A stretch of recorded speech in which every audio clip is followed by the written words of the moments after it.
तो मु समस्त सामाजिक वर्ग को धन्यवाद जनाऊँगी से मैंने आसी आम प्रोग्राम को सब कभर कर आध्यात्मिक प्रोग्रामटा कराऊँ गुरुदेव आज्ञा 26 वर्ष है प्रोग्राम आम करुचु हनुमान जयंती पालन करुचु 1 कोटी रुद्राक्षर आप देखुए मो पछरे हनुमान जी विग्रह या नेपाल रु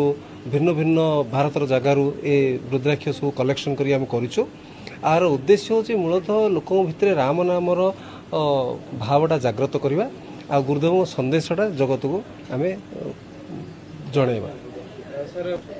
आज्ञा गुरुदेव समस्त शिशु को बहुत भल पाती आ समस्त कही था गोटे दिन से जन्मदिन मो भगवान हनुमान जी निश्चय आसी एटेंड करेंगे बोली तो सब भक्त बाहर अन्य देश अन्य राज्य हजार हजार भक्त आमर आंचलिक भक्त बहुत आसने आसी राम नाम लेखि अर्पण कर प्रकृत में कह गले सी हनुमान जी बहुत बड़ भक्त जड़े से आज स्वतंत्र ये पूजाटा आम आई गुरुदेव जी महाराज अनुग्रह आमर शह शह हजार हजार शिष्य शिष्य माने आज नूतन जीवन पाई जीवन नुआ दिशा पाई साधना जानी एवं कृपा बल जीवन बहुत किसी उन्नति जेहेतु कर हनुमान जी महाप्रभु कृपार आज श्री गुरुदेव कृपार आज से महान उत्सव पालन वर्ष भली आमर गुरुदेव जी प्रातः दर्शन हुए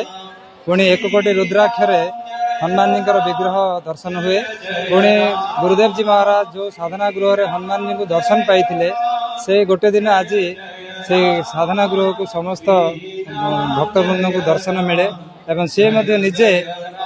सर्वसाधारण रे आज गोटे दिन समस्त दर्शन दियंती 108 बेलपत्र रे राम नाम लेखि हनुमान जी को अर्पण करा जाउछि एवं विश्वर सबुठु अधिक राम नाम सारा विश्व संगृहित हो पार श्री गुरुदेव जी कृपार जोटा कि 980 कोटी आम आस्का सहर पर गोटे घर